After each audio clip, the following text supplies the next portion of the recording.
안녕하세요. 오늘은 난소암 환자분들이 많이 궁금해하시는 CA125 검사에 대해 이야기를 해보려고 합니다. CA125는 혈액 속에서 발견되는 당단백질이에요.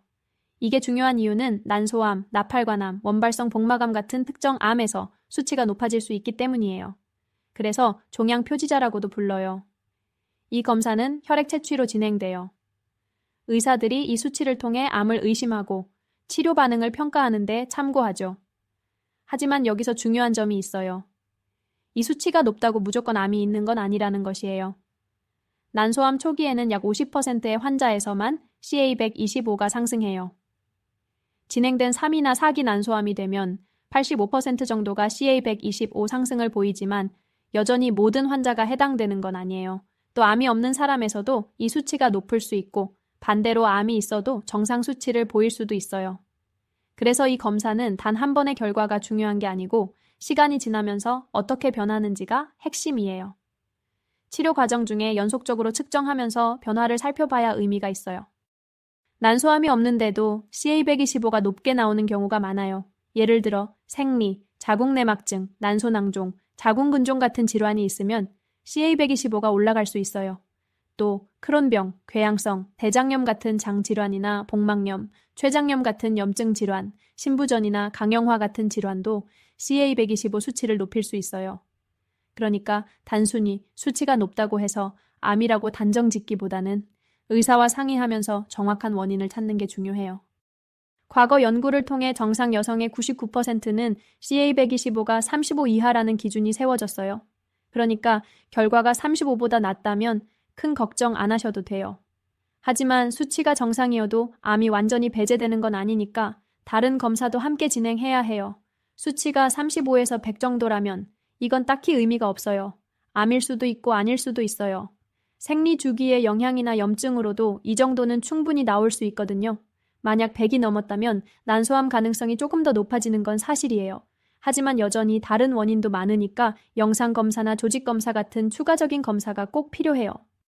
CA125 검사는 4가지로 활용돼요. 첫째는 치료 반응 예측이에요.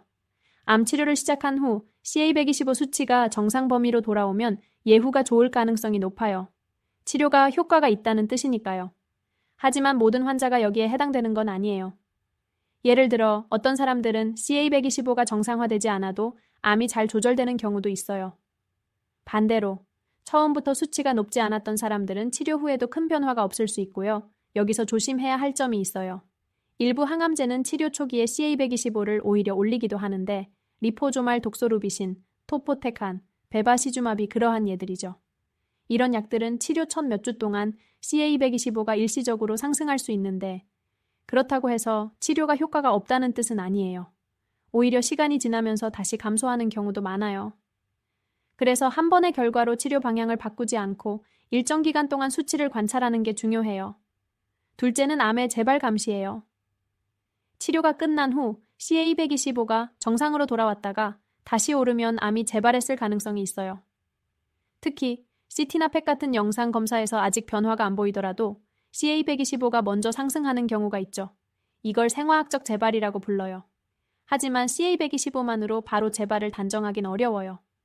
반대로 영상 검사에서 암이 재발했는데도 CA125는 정상인 경우도 있거든요. 또 일부 연구에서는 CA125가 빨리 올라간다고 해서 조기 치료를 시작하는 게 생존율을 높이진 않는다고도 해요. 그래서 무조건 바로 항암 치료를 시작하진 않고 여러 요소를 종합적으로 판단해야 해요. 셋째로 조기 검진에 종종 사용된다는 것이에요. 하지만 중요한 것은 일반 여성들이 난소암이 걱정돼서 CA125 검사를 받는 경우가 있는데 사실 이 검사는 조기 검진용으로 적합하지 않다는 사실이에요. 미국 FDA도 2016년에 CA125를 난소암 조기 선별 검사로 사용하지 말라고 권고했어요. 그럼에도 건강검진에 종종 이 검사가 포함되어 있는 이유는 난소암이 여전히 조기 검진이 어렵기 때문에 생기는 딜레마라고 생각해요. 우연히 수치가 너무 높은 경우, 그래도 추가 검사를 통해 난소암이 진단될 수 있기 때문이죠. 넷째로, 골반의 난소 종양이 확인되었을 때 악성과 양성의 구분에 도움을 줄 수 있어요.